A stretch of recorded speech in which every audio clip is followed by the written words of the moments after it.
የአባቴ ምስጢር በእውነተኛ ታሪክ ላይ የተመሰረተ ቺክን ሱፕ ፎር ዘ ሶል ከሚለው መጽሐፍ ላይ ኢዮብ ካሳ እንደተረጎመው። ተራኪ መርሻ ካህሊ። የአባቴ ምስጢር።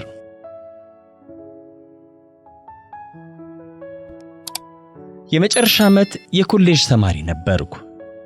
ለገና ወደ ቤተሰቦቼ ዘንድ ሲሄድ ከሁለት ወንድሞቼ ጋር አስደሳች ጊዜ እንደማሳልፍ ጠብቄያለሁ። ሶስት ወንድማማቾች በመገናኘታችን ደስታችን ወደር የለሽ ነበር። አባትና እናታችን በሥራ ተወጥረው ለዓመታት ተዝናንተው አያውቁም። ስለዚህ እኛ መደብሩን ለመጠበቅ ተስማማንና ለጥቂት ጊዜ ወጣ ብለው እንዲዝናኑ ነገርናቸው። ሁለቱም አልተቃወሙም። ወደ ቦስተን ለመጓዝ ሻንጣቸውን መሸከፍ ያዙ። ከጉዟቸው አንድ ቀን በፊት አባቴ እጄን ይዞ በቀስታ ከመደብሩ ኋላ ወዳለችው ማረፊያ ክፍል ወሰደኝ። ክፍሏ ጠባብ ናት። አንድ ፒያኖና አንድ ታጣፊ አልጋ ብቻ ነው የያዘችው። በእርግጥ አልጋው ሲዘረጋ ክፍሉ ይሞላል። አልጋው ግርጌ ተቀምጦ ፒያኖ ከመጫወት በቀር አያፈናፍንም። አባቴ ከአሮጌው ፒያኖ ጀርባ እጁን ሰደደና ትንሽዬ ሳጥን ጎትቶ አወጣ። ከዚያም ሳጥኑን ከፍቶ አሳየኝ። ተከርክሞ የወጡ የጋዜጣ ጽሑፎች ናቸው። በመገረም አፌን ከፍቼ ጽሑፎቹን እመለከት ጀመር። ብዙዎቹን የናንሲ ድሪው የወንጀል ምርመራ ታሪኮች አንብቤያቸዋለሁ። እዚያ ሳጥን ውስጥ የተቀመጡበት ምክንያት ግን አልገባኝም። ምንድን ናቸው አልኩት አባቴን ቀና ብዬ እያየሁት። እኔ የጻፍኳቸው ታሪኮች ናቸው፣ ላዘጋጁ የጻፍኳቸውም ደብዳቤዎች አሉበት ሲል መለሰልኝ ኮስተር ብሎ። አባቴ እያፌዘ እንዳልሆነ ከድምፁ ቃና ተረድቻለሁ። በመገረምና ግራ በመጋባት መሃል ሆኜ ጋዜጦቹን ሳገላበጥ ከእያንዳንዱ ጽሑፍ ስር ዋልተር ቻፕማን የኤስኪው ተብሎ የተጻፈውን አየሁት። የአባቴ እውነተኛ ስም ነው። ሳላስበው ደሜ መሞቅ ጀምሯል። ለምንድነው እስከ ዛሬ ያልነገርከኝ? ጠየቅሁት፣ ንዴቴን እንደምንም ተቆጣጥሬ። እናትህ ስለማትፈልግ ነው። ምኑን? ድምፄ መጮህን ያወቅሁት ዘግቼ ነው። አባቴ ድምፄን እንድቀንስ በምልክት ነገረኝና አስገራሚውን ልብ ወለድ የሚመስል ታሪክ አወጋኝ። ዝግ ባለ የተረጋጋ ድምፅ። እናትህ ጋዜጣ ላይ መጻፌን አትወደውም ነበር። ለምንድን ነው የማትወደው? አሁንም ድምፄን እንድቀንስ አሳሰበኝ። እናትህ ከሰማሽ ትገለናለች በሚል። በቂ ትምህርት ስለሌለ ባትሞክረው ይሻላል ብላ ደጋግማ አስጠንቅቃኛለች። የእናቴ ነገር ገርሞኝ ጭንቅላቴን ስነቀንቅ አባቴ ቀጠለ። አንድ ጊዜ በፖለቲካ ምርጫ ልወዳደር ፈልጌ ነበር፣ ይህንንም ባትሞክረው ይሻላል አለችኝ። ቆይ ለምን? አሁንም እንደ አዲስ ጠየቅሁት። ተሸንፈህ ታዋርደናለህ፣ ክብራችን እንደጠበቅን ብንኖር ይሻለናል አለችኝና ተውኩት አለኝ በቁጭት በታሸመ ቃና። እናቴን የማላውቃት ያህል ተሰማኝ። አባቴ አንጀቴን እየበላው እሷ እያስጠላች መጣች።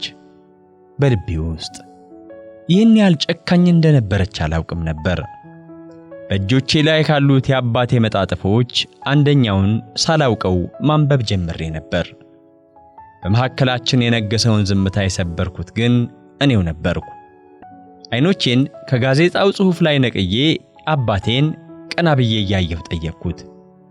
ታዲያ ይህ ሁሉ ጽሑፍ እንዴት ታተመ? ያው እስቲ ልሞክር ብዬ እሷ ሳታውቅ መጻፍ ጀመርኩ። እያንዳንዱን ጽሑፌ ጋዜጣው ላይ ሲወጣልኝ ከርክሜ ያወጣውና እዚህ ሳጥን ውስጥ ደብቀዋለሁ። አንድ ቀን ሳጥኗን ለአንድ ሰው እንደማሳየው አውቅ ነበር። ለማን? ሳላስበው ካፌ ተፈትልኮ የወጣ ጥያቄ ነው። ለአንተ ነዋ አለኝ በእውነተኛ የአባትነት ፍቅር ትክ ብሎ እያየኝ። አይኖቼን ሰብሬ የጋዜጣው ጽሑፍ ላይ ተከልኳቸው።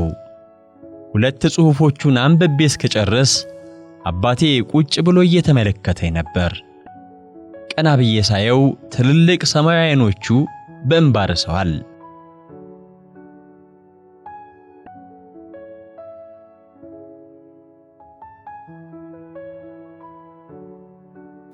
መሐረቡን ከኪሱ ውስጥ አወጣና አይኖቹን ከጠራረገ በኋላ ባለፈው ጊዜ ያለ አቅሜ ትልቅ ነገር ሞከርኩ መሰለኝ፣ 3 ወሩ ይኸው አልወጣም አለኝ በፈገግታ። ሌላ ነገር ጽፈ ነበር? ጠየቅሁት በጉጉት። አዎ፣ ብሔራዊ መራጭ ኮሚቴ እንዴት ፍትሃዊ በሆነ መንገድ ሊመረጥ እንደሚችል አንዳንድ ሐሳቦች ጽፌ ለሃይማኖታዊ መጽሔታችን ልኬ ነበር፣ ግን እስካሁን አልታተመም። ትንሽ ያለ አቅሜ ሳልንጠራራ አልቀረውም። ይህ ጉዳይ እኔም ማላውቀው የአባቴ አዲስ ገጽታ ቢሆንም አንድ ነገር ማለት ነበረብኝ። አይታወቅም እኮ ሊወጣ ይችላል አልኩት። ምናልባት ይወጣ ይሆናል፣ ግን አይመስለኝም። ቁራጭ ፈገግታ እያሳየኝ የጋዜጣ ቁርጥራጮቹን ሳጥን ውስጥ ከቶ ዘጋባቸውና ከፒያኖ ጀርባ ባለው ክፍት ቦታ መልሶ ወሸቀው። በነገታው ወላጆቻችን በአውቶቡስ ተሳፍረው ወደ ሃቨርሂል ዲፖት ሄዱ። እዚያ ሲደርሱ በባቡር ተሳፍረው ነው ወደ ቦስተን የሚጓዙት። እኔና 2 ወንድሞቼ ጂምና ሮን መደብር ውስጥ ስንሰራዋለን። ቀኑን ሙሉ ስለ አባቴ ያስብ ነበር። የአባቴን የጋዜጣ ጽሑፎች ደብቃ ስለያዘችው ትንሽዬ ሳጥን ማሰላሰሌም አልቀረም። አባቴ መጽሐፍ እንደሚወድ ፈጽሞ አላውቅም ነበር። ስለዚህ ጉዳይ ለወንድሞቼም አልነገርኳቸውም። የአባቴና የኔ ምስጢር ነዋ፣ የተደበቀችው ሳጥን ምስጢር። የዚያን ዕለት ፀሐይ መጥለቂያዋ ላይ መደብር ውስጥ ቆሜ በመስኮት ስመለከት እናቴ ከአውቶቡስ ስትወርድ አየኋት።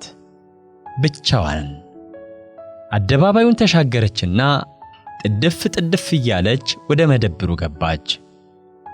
አባባስ ስንል በአንድ ድምፅ ጠየቅናት። አባታችሁ ሞቷል አለችን፣ አይኗ እንደደረቀ። ጆሮአችን የሰማውን በመጠራጠር ተከትለናት ወጥ ቤት ገባን። መሞቱ እውነት መሆኑን በደንብ አረጋገጥን። በፓርክ ስትሪት የምድር ውስጥ የውስጥ ለውስጥ ባቡር ጣቢያ በኩል ሲያልፉ ነው ሕዝብ መሃል አባታችን ድንገት የወደቀው። አጎንብሳ ስትመለከተው የነበረችው ነርስ ወደ እናቴ እያየች ሞቷል አለቻት እንደዘበት። እናታችን በድንጋጤ የምታደርገው ጠፍቷት ዝም ብላ አጠገቡ ተገትራ ነበር። መንገደኞች ወደ ባቡር ጣቢያው ለመግባት ሲጣደፉ እየረጋገጡ አስቸግሯት። ለአንድ ሰዓት ያህል እግሯን አንፈራጣ የአባባን አስከሬን ከመንገደኞች ስትከላከል ከቆየች በኋላ አምቡላንስ ደረሰ። እናታችንና አስከሬኑን ይዞ በአካባቢው ወዳለው ብቸኛ የመቃብር ቤት ወሰዳቸው። ኪሱን ፈታትሻ ሰዓቱን አወለቀችና ባቡር ተሳፍራ ብቻዋን ወደ ቤት ተመለሰች። እናታችን ይህን አስደንጋጭ ታሪክ የነገረችን አንዲት እንባ ጠብ ሳታደርግ ነው። ሁሌም ቢሆን ስሜታዊ ያለመሆን ለሷ የሥርዓትና የክብር ጉዳይ ነው። እኛም ራሳችን እንድናለቅስ አልተፈቀደልንም። አንድ የመደብሩ የዘወትር ደንበኛ መጣና ዛሬ ሽማግሌው የት ገባ አለኝ። ሞተ አልኩት። ኦው በጣም አሳዛኝ ነው ብሎ ሄደ። አባቴን እንደ ሽማግሌ አስቤው አላውቅም። በእርግጥ እርሱ 70 እናቴ ደግሞ 60 ዓመታቸው ነበር። ሁልጊዜም ጤናማና ደስተኛ ሆኖ ነው የኖረው። ጤና የሌላትን እናታችንን አንዴም ሳይነጫነጭ ተንከባክቧታል። አሁን ግን ሽማግሌው ሞቷል። በነገታው ቁጭ ብዬ ለቤተሰብ የተላኩ የሐዘን መግለጫ ካርዶችን ከፖስታ ውስጥ እየከፈትኩ ስመለከት አንድ የቤተ ክርስቲያን መጽሔት አየሁኝ። ሌላ ጊዜ ቢሆን የሃይማኖት መጽሔት ትኩረቴን አይስበውም ነበር። ምናልባት የአባቴ ጽሑፍ ወጥቶ እንደሆነ ለማየት መጽሔቱን ማገላበጥ ያዝኩ። የአባቴ ጽሑፍ ታትሟል። መጽሔቱን ይዤ ወደ ትንሿ ክፍል ሹልክ ብዬ ገባሁና በሩን ቆልፌ ተንሰቅስቄ አለቀስኩ። እስከዚያች ቅጽበት ድረስ ራሴን አጀግኜ ነበር። አባቴ የሰጠው ደፋር ሐሳብና ምክር መጽሔቱ ላይ ታትሞ ስመለከት ግን ከአቅሜ በላይ ሆነብኝ። ጽሑፉን አነብና አለቅሳለሁ። ከዚያ ደግሞ አነባለሁ። ከፒያኖ ኋላ የተወሸቀችውን ሳጥን አውጥቼ በውስጡ ያሉትን ጽሑፎች ማገላበጥ ጀመርኩ። ሳገላበጥ ከሰር ካቦቱሎጂ የተጻፈለትን ባለ 2 ገጽ ደብዳቤ ተመለከትኩ። አባቴ ለጻፈው የምርጫ ዘመቻ ሐሳብ የተላከለት የምስጋና ደብዳቤ ነበር። እስካሁንም ስለዚህ ሳጥን ምስጢር ለማንም ሰው አውርቼ አላውቅም። ምስጢሩ የኔና የአባቴ ነውና።